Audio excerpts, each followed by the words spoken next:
Assalamualaikum warahmatullahi wabarakatuh. Apa kabar rekan tani bonsai? Berjumpa kembali bersama Mbak Ati Maria dari Rengganis Tani Padi, Jawa Tengah. Ini ada bahan yang dibilang bagi saya pribadi ini merupakan bahan yang sangat dramatis dan sangat kami sayangi, terutama di Rengganis Tani sendiri ya. Karena ini pohon menurut saya memiliki sejarah bagi saya pribadi dan tentunya suami saya. Di sini bersama rekan saya Pak Lis Galiok, biasa dipanggil seperti itu, dari Juwana, dan biasa juga sebagai senior saya ya, lebih tepatnya begitu. Saat ini sedang melakukan treatment perawatan dan kemudian dilakukan akan nanti yaitu wiring atau pengawatan dan tentunya pruning yang akan dilakukan juga, karena bahan ini sebenarnya sudah berusia sekitar hampir 4 tahun di tempat saya.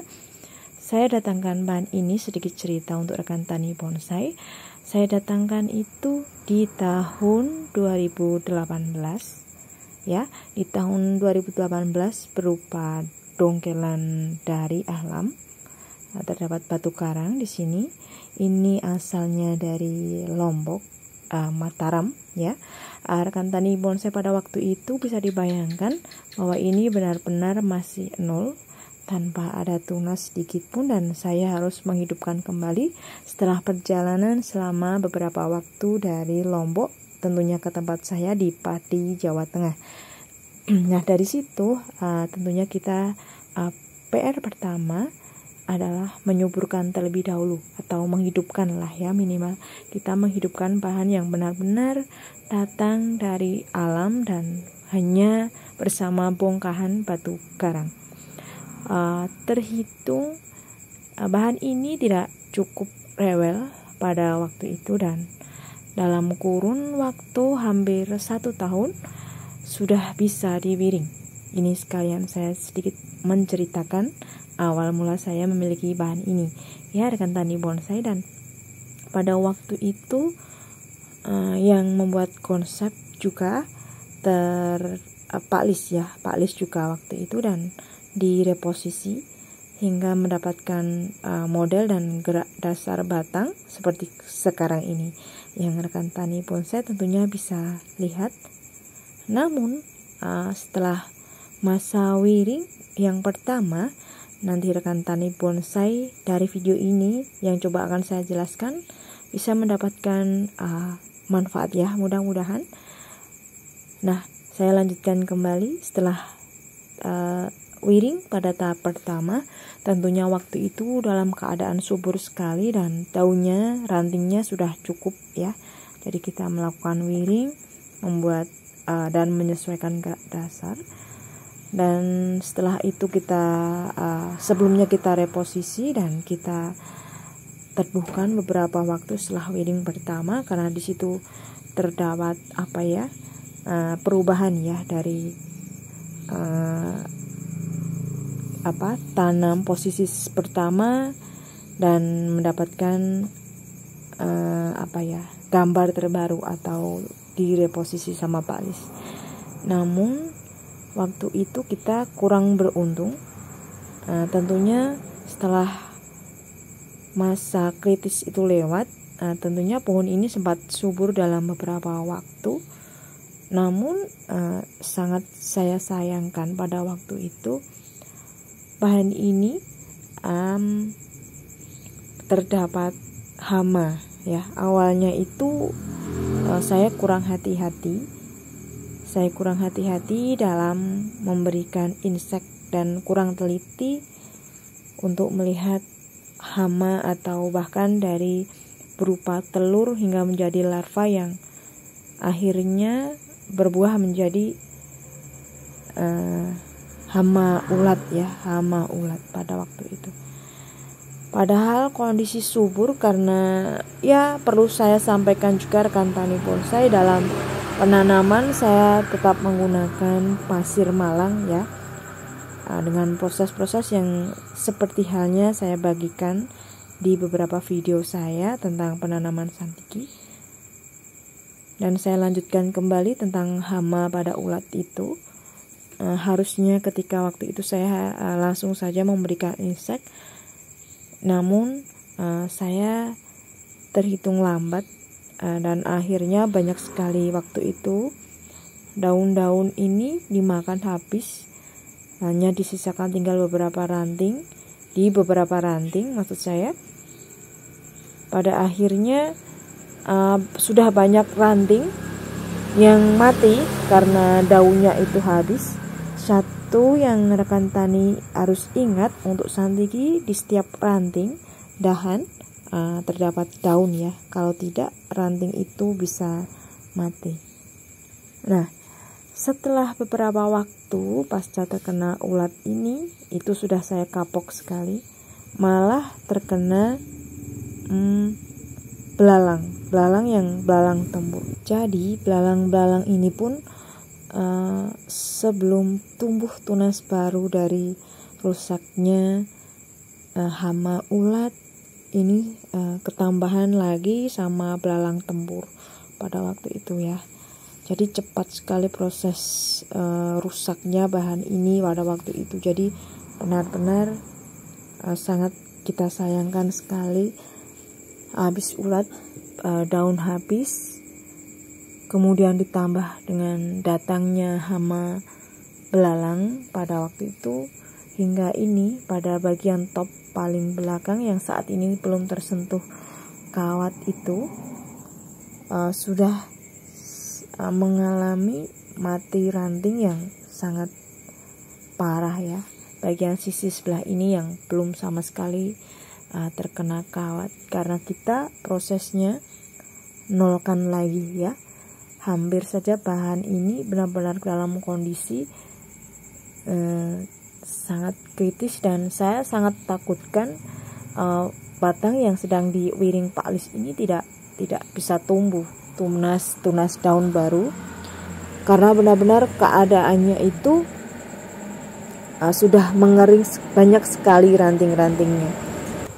Kemudian ya terpaksa waktu itu kita harus benar-benar melihat dalam kondisi nol lagi. Kita harus los setiap ranting-ranting, bahkan kita dengan sangat khawatir di bagian-bagian tertentu cabang-cabang yang kita butuhkan itu tidak bisa kita gunakan karena daunnya sudah banyak sekali yang habis. Ranting banyak yang mengering, dahan benar-benar sudah tidak bisa kita manfaatkan. Waktu itu kita sudah sangat pesimis sekali tentang bahan ini. Namun di situ kita hanya bisa memberikan pupuk yang kita berikan tetap Dekastar dengan penyiraman yang semaksimal mungkin kita usahakan stabil ya. Nah di situ kita sudah kita lupakan dulu bahan ini, dalam artian tetap dalam keadaan yang harus tetap dilakukan penyiraman dan menjaga kesuburan ya. Kesuburan dalam artian kita memberikan asupan nutrisi atau biasa kita kasih pupuk yang namanya Dekastar. Harapannya ya minimal bahan ini tumbuh dengan sisa-sisa daun. Dan benar-benar gimana kita sudah memiliki harapan pada waktu itu, sudah mendapatkan gerak dasar, sudah mendapatkan reposisi, kemudian melalui tahap wiring pertama, dan kita harus nolkan lagi dan harus menunggu beberapa bulan, bahkan hingga saat ini di 2021 bahan ini terhitung sudah hampir 4 tahun di tempat saya, dan dibilang sangat lambat ya kalau rekan tani bonsai yang mengikuti atau tahu kapan bahan ini datang. Namun tidak apa-apa karena saya sendiri tahu bagaimana sulitnya pada waktu itu, bagaimana kondisinya ketika kita benar-benar dalam keadaan yang dibilang cukup panik karena ini bagian yang top atas paling belakang ini benar-benar saya rasa sudah tidak bisa dimanfaatkan, karena di situ benar-benar ranting banyak sekali yang mengering. Namun entah kenapa ya, di situ saya tidak memotong atau tidak saya cabut setiap daun yang dirasa menguning atau rusak gitu ya. Saya tetap biarkan nempel pada rantingnya. Jadi walaupun ada daun yang mengering gitu, minimal ada tumbuh di celah atau ketiak ranting itu. Jadi yang menolong saya untuk membuat ranting-ranting baru ini adalah ranting atau tunas baru yang tumbuh dari ketiak ranting semula. Jadi rekan tani bonsai, ada sedikit tips yang menurut saya sepele. Jika di ranting itu terdapat santigi atau daun santigi yang mengering, dibiarkan aja, jangan dirontoki atau diambilnya. Jadi mungkin memacu apabila ranting tersebut sudah tidak bisa tumbuh daun, minimal di ketiak pangkalnya bisa tumbuh tunas. Nah, itu yang saya lakukan pada bahan ini. Jadi saat ini sudah melalui tahap wiring dan dilakukan kembali oleh senior saya dari Pak Lis atau Pak Sulis Galiok, biasa dipanggil seperti itu, dari Juwana, Kabupaten Pati. Dengan kondisi sekarang, saya sudah bersyukur sekali melihat perkembangannya, walaupun terbilang sangat ketinggalan karena dalam tempo waktu 3 tahun lebih, hampir 4 tahun kita belum bisa memadatkan daunnya. Tetapi kita sudah tahu ya perjalanan dari bahan-bahan ini untuk minimal kita tetap bisa ngomong hingga seperti sekarang. Nah, rekan tani bonsai, seperti yang saya sampaikan tadi, tetap menjaga kesuburan dan menjaga kualitas dari penyiraman sendiri, tentunya dengan diimbangi media yang tepat. Gitu aja rekan tani bonsai, mudah-mudahan sedikit info dan cerita saya tentang bahan ini yang biasa dipanggil cakil ya, koleksi dari Adik Mariah Rengganistani, Pati, Jawa Tengah.